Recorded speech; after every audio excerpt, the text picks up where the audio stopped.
నీ కష్టం ఏమైనా కానీ, నీ బాధ ఏమైనా కానీ, వ్యాధి ఏమైనా కానీ దేవుని సంధికి దూరం మాకు సైతానికి కావాల్సింది అదే.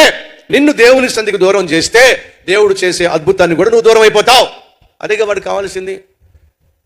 మనకి ఎంత కష్టం ఉన్నా, ఎంత బలహీనత ఉన్నా, ఎంత అనారోగ్యం ఉన్నా, ఎంత కాలంగా ఉన్నా, సరిగా నడవలేకపోతున్నా, నిలవలేకపోతున్నా, వంగి వంగి ఉన్న స్థితిలో కూడా ఆ స్త్రీ దేవుని సన్నిధికి వచ్చింది. యేసు ఆమెను చూసెను. సరిగా నడవలేకపోతున్నావో నా దేవుడు చూస్తాడు. ఎందుకు సరిగా కూర్చోలేకపోతున్నావో నా దేవుడు చూస్తాడు. ఎందుకు నీ శరీరము వంగిపోయిందో నా దేవుడు చూస్తున్నాడు. ఎంతకాలంగా నీకు ఆ రోగం ఉందో నా దేవుడు చూస్తున్నాడు.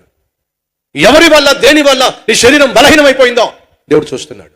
నా దేవుడు నేను ప్రకటించేవాడు, కళ్ళుండి చూసేవాడు, మనసుండే అర్థం చేసుకోగలిగిన వాడు, మహాశక్తి ఉండే సమస్యను పరిష్కరించగలిగిన అద్భుతమైన దేవుడు. ఇప్పుడు చూడండి, వాళ్ళు వస్తున్నప్పుడు, వాళ్ళు కూర్చుంటున్నప్పుడు చూశాడు. కానీ వచ్చిన వారందరిలో 18 సంవత్సరాలుగా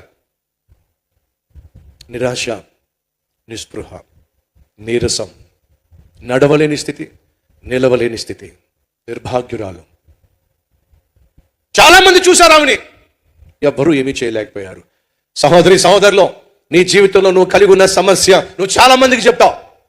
నీ బంధువులకు చెప్తావు, నీ స్నేహితులకు చెప్తావు. సహోదరు వింటున్నావా? నీ తోబుట్టువులకు చెప్తావు, అన్నకు చెప్తావు, తమ్ముడికి చెప్తావు, అక్కకు చెప్తావు, చెల్లికి చెప్తావు, స్నేహితుడికి చెప్తావు, బంధువులకు చెప్తావు, అందరికీ చెప్తావు నీ సమస్యలు. వాళ్ళందరూ వినగలరు కానీ నీ సమస్యలు మాత్రం తీర్చలేరు. కాబట్టి చెప్తున్నా, నీ సమస్యలన్నీ లోకానికి చెప్పుకొని లోకువైపోవడం కంటే లోకాన్ని సృష్టించిన సృష్టికర్త ఉన్నాడు, ఆయన పేరు ప్రభు అయిన యేసుక్రీస్తు. ఆయన నీ సమస్యను చూడటమే కాదు, నువ్వు చెప్పిన సమస్య వినటమే కాదు, ఆ సమస్యకు సంపూర్ణ పరిష్కారం ఇవ్వగలిగిన యేసుకు చెప్పుకుంటే నీ జీవితంలో అద్భుతాన్ని చూస్తావు, అద్భుతమైన జవాబును చూస్తావు. ప్రయత్నం చేయి, నీ సమస్యను యేసుక్రీస్తుకు చెప్పే అద్భుతాన్ని స్వతంత్రించుకో. అందరూ చూశారు ఆమె సమస్యను, ఎవరేం చేయలేకపోయారు. కానీ ఆ రోజు తన సన్నిధికి 18 సంవత్సరాలుగా మానకుండా వస్తున్న ఆమె విశ్వాసాన్ని యేసయ్య చూశాడు. ఏం చేశాడు? అమ్మా, నా దగ్గరికి రా.